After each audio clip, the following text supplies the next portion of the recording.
Pedrosa. Eu já falei, Tietê tá lá, Tietê chega, ganha. Olha aí, um bom ponto para você se agarrar. Eu me agarrava nesse ponto, né? Eu quero uma Copa. O otimismo é tudo. Não, mas eu acho que o Pedrosa tem que pensar na Sul-Americana. Uma Copa. Coisa boa. Brasileirão entre os 10 e uma Copa aí no Vascão. Beber água. Trocando sua renovação até o final de 2026. É um atleta que fez um excelente Sul-Americano Sub-20, foi campeão, já vem jogando no profissional do Vasco desde o ano retrasado, fez gol contra o Inter no seu primeiro ano. No ano passado ele conseguiu ganhar mais minutos com a camisa do Vasco, mas ainda um garoto, apenas 17 anos, tendo que amadurecer, e nessa temporada ele me parece um jogador mais pronto, foi um cara que quando voltou do Sul-Americano também pôde ajudar o Vasco da Gama. Mas a grande verdade é que o Ryan deve ser vendido no meio da temporada. Esse não é só um plano do Vasco, mas também um plano do próprio Ryan, um jogador que o clube espera vender aí por uma cifra legal, acima dos 10 milhões de euros pelo Ryan, podemos colocar assim, até porque é um atleta que vem conseguindo, repito, fazer gols, ser importante, é forte fisicamente, tem uma idade muito jovem, tem uma cabeça boa e é um garoto que aos poucos vai amadurecendo, mas de fato tem a vontade também de atuar no futebol europeu. O bom é que esse contrato vai ser renovado e é por uma vontade do Ryan também, que não gostaria de sair do Vasco por um pré-contrato ou sair do Vasco sem que o clube tivesse uma compensação financeira, até porque é um garoto que passou sua vida inteira no Vasco, é muito grato a tudo que o Vasco deu a ele, e ele quer que o Vasco receba, obviamente, com a venda dele, seja lá para qual clube. Já teve proposta do Girona, da Espanha, já teve proposta do próprio Grupo Eagle, do John Textor, que gosta muito do Ryan, entre outros times que sondaram a situação, mas no momento não tem nada concreto. O fato é que o Vasco trabalha para vender o Ryan aí no meio da temporada, porque o Ryan também quer sair. Estreia com o Santos domingo em São Januário, Isso. né, Pedrosa? Como é que tá o time? Como é que estão os preparativos? Olha, o Vasco venceu o jogo treino contra o Boa Vista no último final de semana, né? Um jogo treino que aconteceu lá no CT Moacir Barbosa.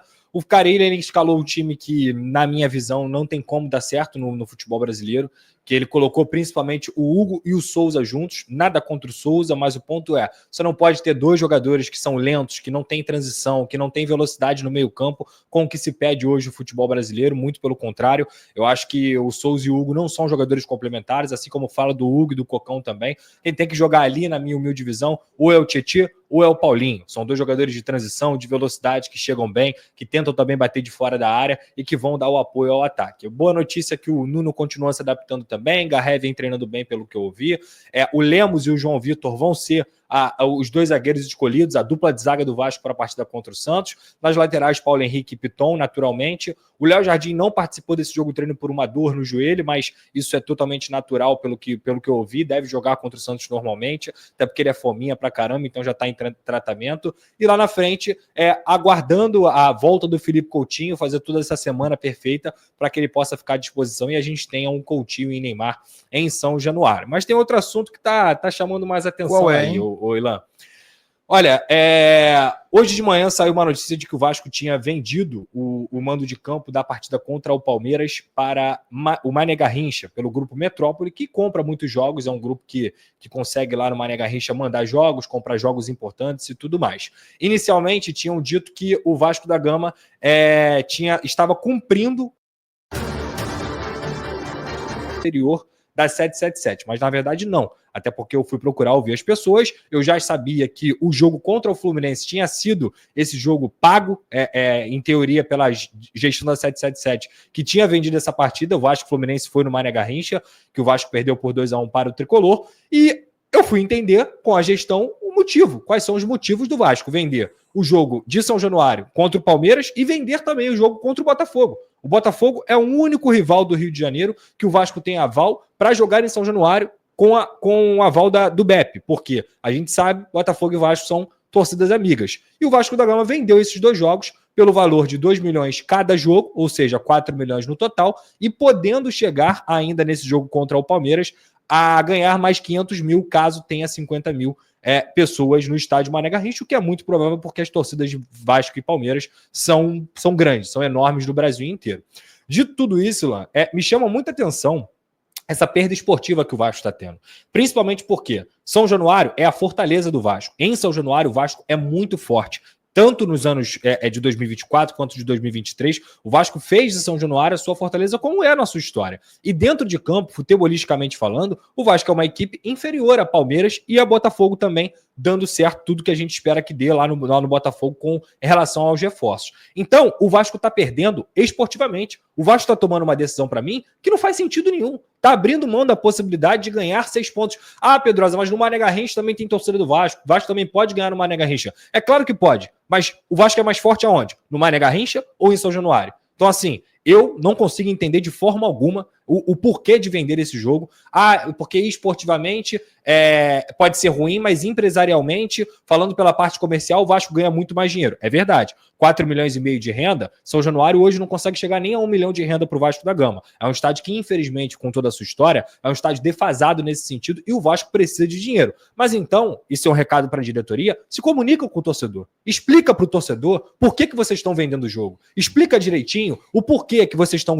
quanto vocês estão ganhando, o porquê de vocês estarem fazendo isso, porque vocês querem também explorar mais um pouco o torcedor off-Rio, que eu acho legal pra caramba, porque em Vasco tem torcedor em Brasília tem muito torcedor do Vasco, mas cadê a comunicação do clube? Aí sabe o que acontece? Sem um monte de ruído de informação, um monte de informação totalmente jogada, porque o Metrópole é um grande veículo também, e obviamente essa informação ia vazar, em vez do Vasco se proteger com uma comunicação decente e clara com o seu torcedor, toma pancada e continua tomando pancada e continua tomando pancada. Então, assim, Lan, até atrelando a análise do Campeonato Brasileiro, a expectativa do Vasco para o Campeonato Brasileiro, o Vasco, na minha visão, ele não está entre os 4 melhores, ele não está entre os 6, ele não está entre os 8, mas ele está entre os 12. Se você for olhar o elenco do Vasco da Gama, eu não consigo encarar o elenco do Vasco como uma equipe que vai brigar para não cair. Muito pelo contrário, eu vejo como uma equipe que pode brigar por uma pré-Libertadores. Sabe qual é o problema? Desses 12 que eu citei aqui, concordando ou discordando, o Vasco é o que mais tem potencial inflamável para a crise. E a cada vez que essa diretoria toma decisões erradas, ela acaba novamente trazendo esse produto inflamável para dentro da torcida, que já vai para o jogo contra o Santos com uma certa insatisfação com o Carille, com a certa insatisfação com a diretoria, que tem 2 missões grandes, a diretoria e a gestão do Pedrinho, que é a primeira, vender o Vasco da Gama. Porque o Vasco da Gama não tem que ser revenda já, na minha visão, como parte da torcida tem se mobilizado, e que isso é completamente normal. Revenda já, a torcida pode fazer o que ela quiser, mas você está dando carta branca para vender para qualquer um.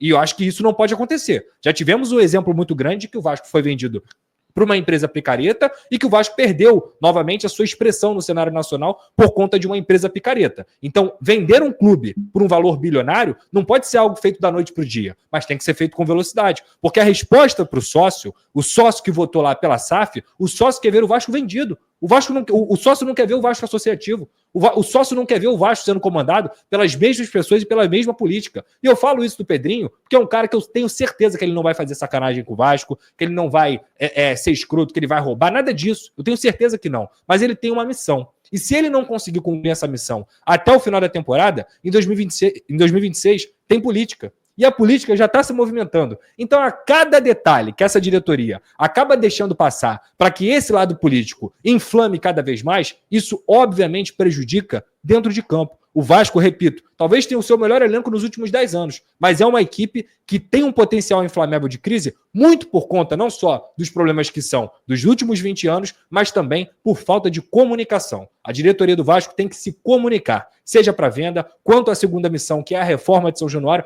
Vídeo na Vasco TV. Acho importante, mas é uma comunicação indireta. O Pedrinho não dá coletiva desde dezembro. Eu acho que ele tem que se comunicar com o torcedor. Seja ele, seja o Amodeu, o Marcelo Santana, todo mundo que está envolvido nessa questão. Então, se o Vasco não começar a se comunicar melhor com o seu torcedor, cada vez mais esse produto inflamável vão estar atacando gasolina. Ainda mais no Vasco, que uma crítica ponderada é interessante, mas a crítica não é ponderada. A maioria das críticas, que são mais exacerbadas.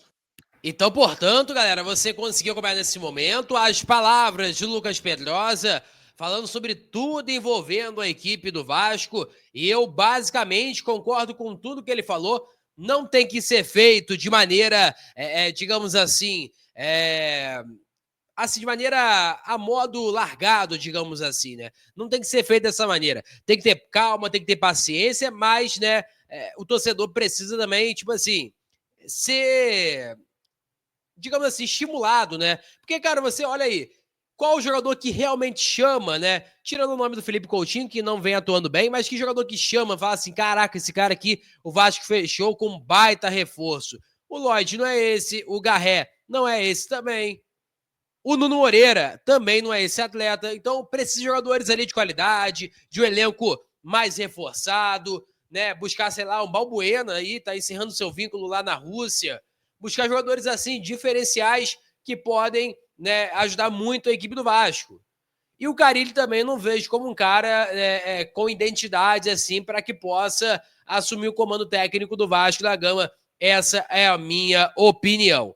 Lembrando que amanhã, 9h45, vai ser realizada a apresentação de Lloyd Augusto de maneira oficial. Isso mesmo, ele já atuou pelo Vasco no Clássico dos Milhões, mas agora, de maneira oficial, ele vai ser apresentado em formato de coletiva e o ideal mesmo seria que o presidente do Vasco falasse também.